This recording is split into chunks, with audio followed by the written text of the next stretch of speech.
What's good, guys? Today I'm going to be showing you how to make those 2000s 50 cent G-Unit type beats here in Ableton Live. You see a ton of FL Studio tutorials for this, but nobody's really showing you how to do it in Ableton Live. So let's jump into Ableton, have a quick listen to the beat, and then I'll show you how it all breaks down and fits together.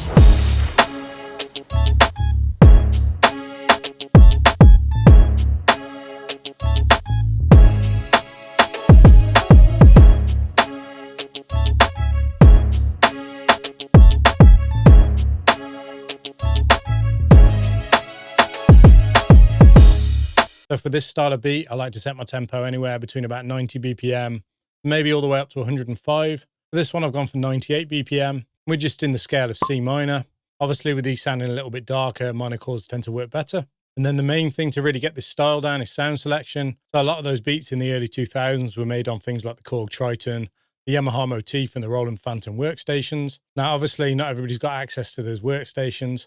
However, the Korg Triton does have a VST version. And of course, Roland Zenology has a lot of the Roland sounds that were used in things like the Phantom. So they're going to be the main two VSTs that I recommend to use for this style of beat. The other main thing for this style is to just load up on the downbeats. So that's the first beat of the bar. Make that really kind of big. But I'll show you exactly what I mean as we go through it. So the first sound that I started here was the sad strings on Zenology Pro. So as you can see here, these are just hitting on the downbeat, just loading up the start of each bar. This was a technique that you could hear right through the 2000s on tracks like The Setup by Obi Trice, or even 50 Cent's Candy Shop. These are basically just playing a minor chord, but with the middle note taken out. Just brought the release down here, so it's a bit kind of shorter and snappier. Then as far as mixing, I've just literally added an EQ8. I always have this utility on just for a bit of gain staging anyway. In this box here, I always have an NLS channel. And then over here on the mixer, I've just sent it to this return track. And on the return track here, all I have is this replica delay. Now, I'm not using it as an actual delay, like an echo effect, just using it to provide some extra width. It's on a really short setting. I've got the mix all the way up at 100% because it's on a send track. I've got the feedback down at 0. The next sound I added was a harpsichord. This really helps to get that G-Unit feeling down because of tracks like Stump 101.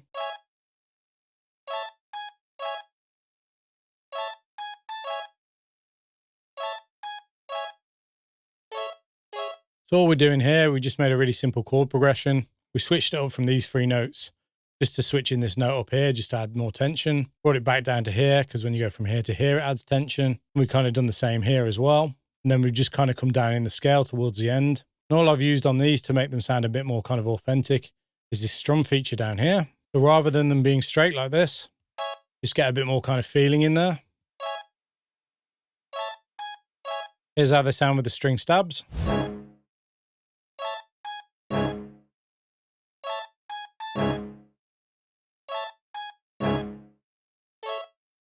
As far as the mixing on the harpsichord, all I've done is a slight bit of panning. I've just added an EQ8 and that's it. The next sound I've added is also out of Zenology Pro. It's this AX Shamisen. Now all I've used this for is just a section of the verse to switch things up. I've come into the harpsichord and just kind of cut it down into the chords. Then I've provided this as a kind of call and response counter melody. And as you can see in here, I've just added these kind of small notes. Without it, it would sound like this. But then when you add it in, it gives it almost more of a percussive feel at the start. So these have an EQ8 on them, and then they have just a bit of shaper box doing some panning. Here's how they sound layered with everything else.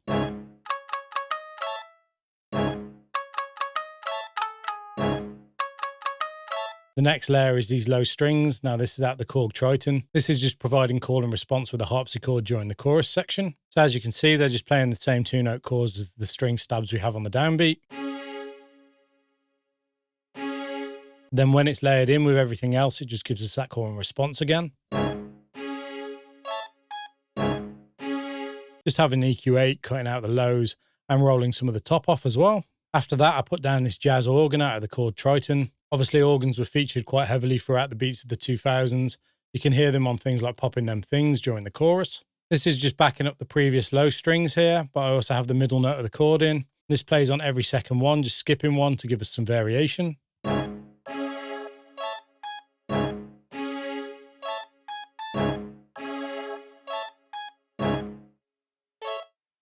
Once again, processing wise, this just has a low cut. There's nothing else to it. A lot of the sounds on the 2000 beats were left quite dry. There wasn't as much reverb used as there is in a lot of beats today. The next sound is the arco strings out of the Korg Triton. These are just providing a really simple counter melody just for some variation in the second half of the chorus.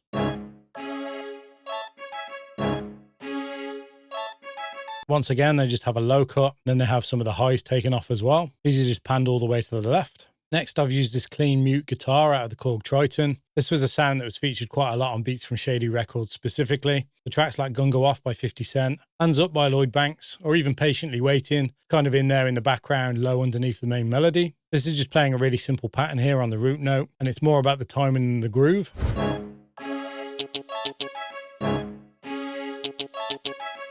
So as you can hear the way it fits in, kind of like a call and response after the organ part, then it fits in just before that last layer of strings. These are panned in the complete opposite way to the previous layer of strings that we had. Once again, we're just rolling off the low end, and I've got a little bit of a dip here and just a little bit of a boost kind of up in the higher mids. Next, we got these platinum strings out of the Korg Triton. These are just playing some simple chords at the end of the section. So this is just the minor chord, and then we've just dropped this one note to create some tension. It's kind of almost like a drill chord. And then this here is just the same chord, but layered down an octave. So this is a really common technique that just keeps the arrangement moving and feeling fresh. It also plays call and response with everything that came before it. So in the context of the full melody, here's how it sounds.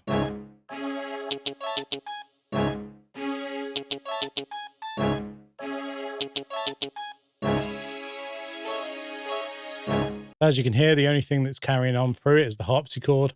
Everything else drops out at this point. Then for the effects on here, once again, we're taking out the low end. This one's actually got a bit of reverb just to kind of put it further into the background. And then I've used a little bit of fresh air just to kind of sweeten up the high end. Next, we got this AX Pizzicato as an Ology Pro.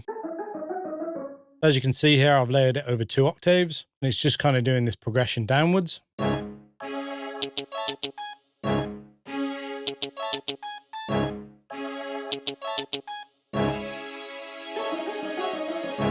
Now this kind of variation is something you hear right through 50 Cent's almost entire catalogue. I've also paired this with a string staccato on the next track. So the pizzicato here is at the end of the first 4 bars of the pattern. And then the staccato comes in at the end of the 8 bar. Staccato is just playing a slightly different pattern. So together it sounds like this.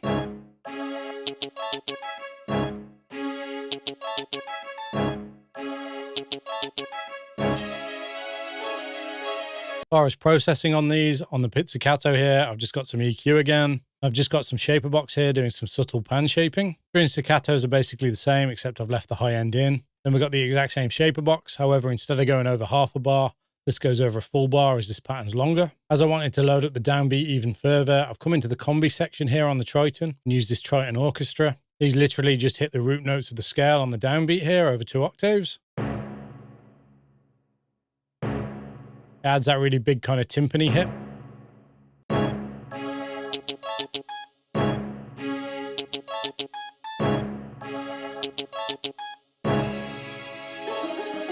As you can hear, it really helps to add that kind of impact in on the downbeat. So for the next layer after that, I came into the Hollywood solo violin from East West, as I wanted a bit more of a realistic violin.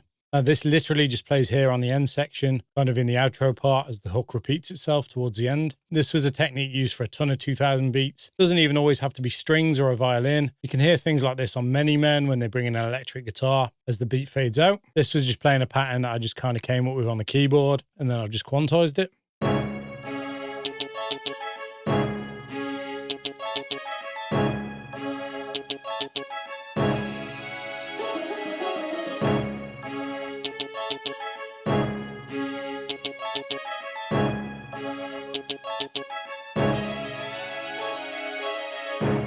So this just helps fill the space when the vocals drop out as the track's running out. It just adds a little bit of emotion in. So the only processing on this is just a low cut here on the EQ8. And then I've just left it dead center, as the idea is it's going to come in as the beat fades out when there's no vocals in the center. Next, I added a bass line. So for this, I went for the Scarby Rickenbacker bass. I've used the dub bass preset, as it really fills out the low end with a lot of sub frequencies. Now, obviously, you don't have to use a bass guitar. You could use a synth bass. Or if you want to do something more kind of modern and up to date for artists like Digger D or Strands, you could go ahead and use something like a Drill 808 instead. This is just a really super simple pattern.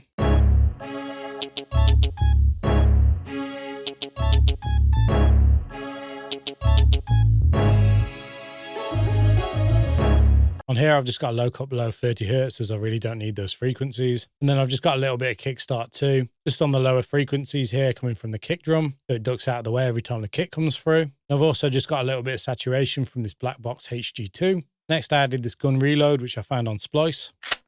So this just comes in on the drop into the chorus.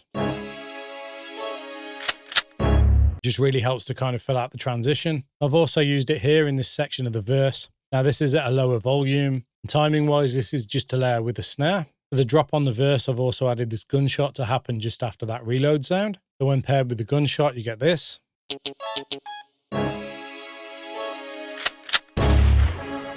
I've added a little riser here. This just helps it transition between these two sections.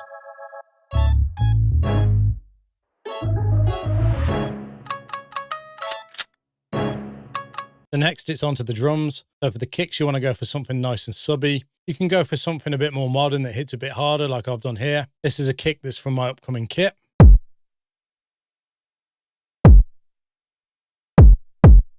Or if you want that kind of authentic 2000s, you can go for something that doesn't quite hit as hard, but it's still quite subby. Or you could even use a kick like this and just use a transient shaper, take a little bit of the attack off. As far as the pattern here, you don't want the kicks hitting everywhere. As you can see, they just hit on the downbeats here. And it gets a little bit busier at the end of the second bar. Does the same again here, but gets even busier at the end of the 4 bars. And then that just repeats over for the 8 bars.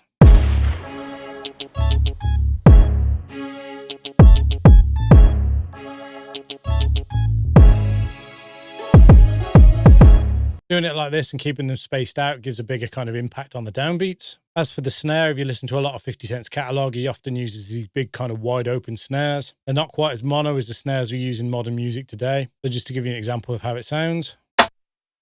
If I was to put it into mono though, it'd be like this. Makes quite a big difference to the impact of the beat. Other choices on 50 Cent type beats would be acoustic snares, that kind of more gritty boom bap New York street vibe. Or you could even go for something that's a bit more bright and metallic like he uses on I Get Money. Here's how it sounds in relation to the kick.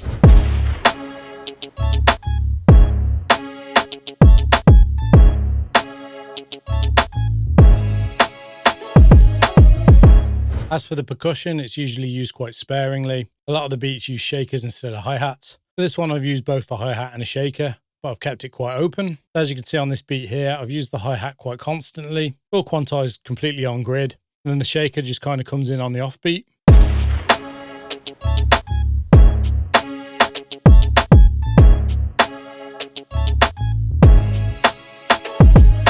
Also added a second hi-hat to these.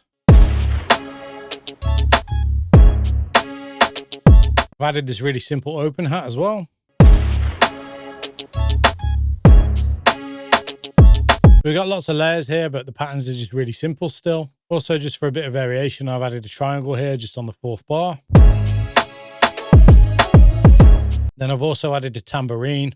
Now these are layered on the snare with the 3rd hit of the snare. This was a technique often used by Dr. Dre just to add some variation to his snare hits.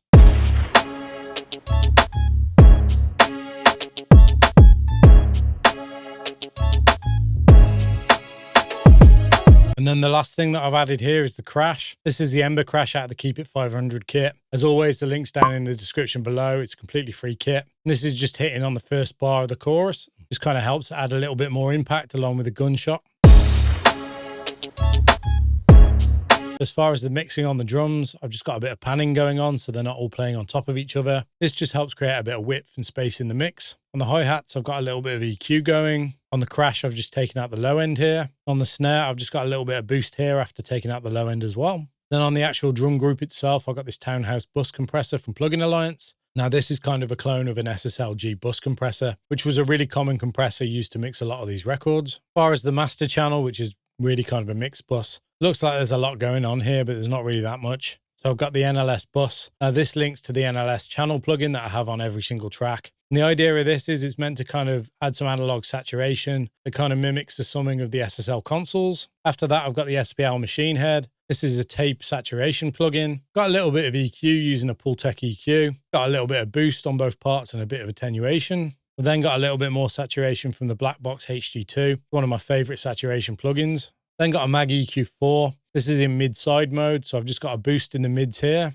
I've got a little bit of air on the mids, and then on the sides, I've just added some air, and I've added a boost on the high end here as well. And apart from that, I've just got this master plan. I use this to raise the volume. Now, normally when I export my beats, I have this turned off, but I just turn this on to export the preview for the player for BeatStars. Apart from that, I've got this tonal balance control from iZotope. This just gives me a visual representation of my levels throughout the frequency spectrum and where they should roughly be. Now, I mostly use my ears, but sometimes it's nice to have a visual guide. I've also got the Waves Paz Analyzer. What this does, it kind of shows me my stereo field in visual form and just gives me a different take on the frequency spectrum as well. And then this plugin here is literally just a VSX plugin. And this links up with my headphones so that I can check out the mix in different environments and see how the translation works. As far as the structure here, I've just really pulled things in and out as we've gone along. For instance, dropping things out for the verse, bringing things back in and switching things up. Then obviously everything kind of hitting for the chorus sections. Do have a few things that are colored differently. But that's where I've just switched the patterns up slightly. Like for instance, the bass here, I've just synced this up with the kicks and I've changed the pattern on the kicks there as well, just so they kind of sync up with the bass. So you get this transition like this. But yeah, it's just really simple stuff. Lots of layers, but also lots of space still. So that's the full breakdown.